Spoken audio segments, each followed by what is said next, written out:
Assalamu alaikum, dear students and viewers. Today, that is 19th of May 2020, I am going to deliver class 4th. The lesson is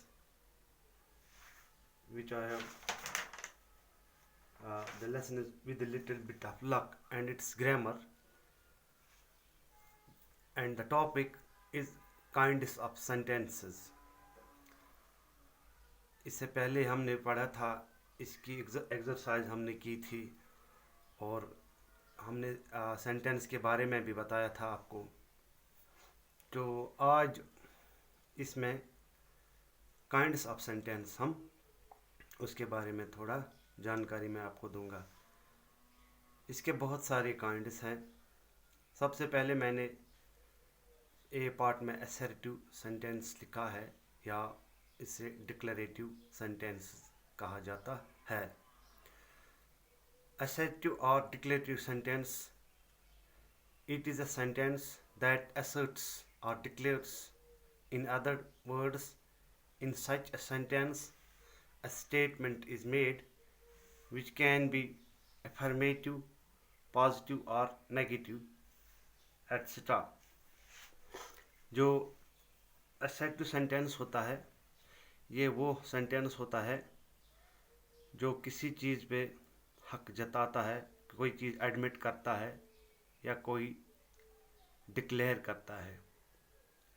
या दूसरे लफ्ज़ों में हम ये भी कह सकते हैं, इसमें कोई स्टेटमेंट बनता है। कोई स्टेटमेंट बनता है जो तस्दीक होता है। तस्दीक ये होता है या तो वो सेंटेंस पॉजिटिव होता है या फिर नेगेटिव होता है। It is a sentence that asserts or declares. In other words, in such a sentence, a statement is made which can be affirmative, positive or negative.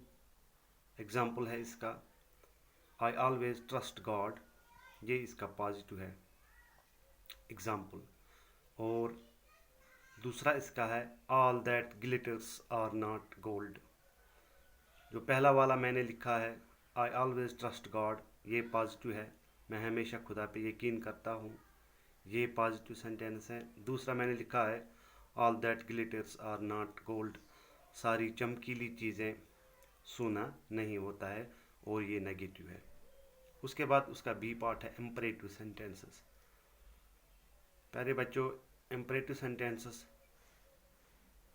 वो होता है जो कोई कमांड को ज़ाहिर करता है, किसी कमांड को ज़ाहिर करता है, किसी गुजारिश को ज़ाहिर करता है या किसी मशवरे को ज़ाहिर करता है।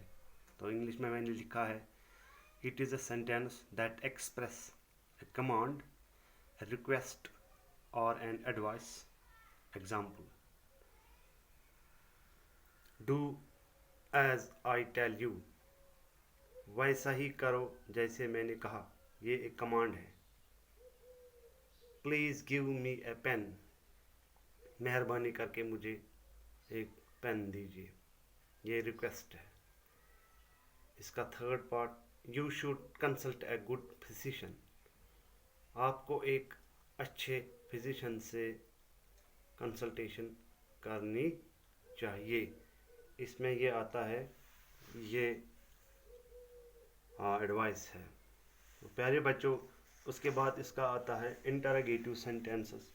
इंटरोगेटिव सेंटेंस मैं आपको बताऊंगा, ये वो सेंटेंस होता है जिसमें नोट ऑफ इंटरोगेटिव, जो आपने उर्दू में जिसे हम सवाल निशान कहते हैं, ये है, ये नोट ऑफ इंटरोगेटिव, जिसमें सवाल आते हैं। जिस सेंटेंस में सवाल आते हैं उससे हम इंटरोगेटिव सेंटेंस कहते हैं। फॉर एग्ज़ाम्पल, मैं कहूँगा व्हाट इज़ योर नेम, मैंने कहा कि आपका नाम क्या है, आपका नाम क्या है। और what is your name, name के बाद एक मार्क आएगा जिसे हम इंटरोगेटिव मार्क कहते हैं, जो मैंने लिखा है। उसके बाद जो पहले मैंने आपको बता दिया, ये जो असर्टिव सेंटेंसेस होते हैं, assertive sentences में आखिर पे फुल स्टॉप आते हैं,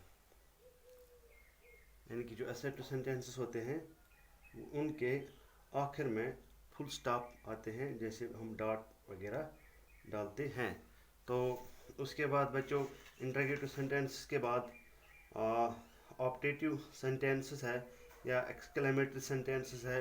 इंशाल्लाह मैं कल कोशिश करूँगा आपको ये दो अभी इसके पार्ट्स बचे हैं आपको सिखाने की भरपूर कोशिश करूँगा। जब तक के लिए खुदा हाफिज़।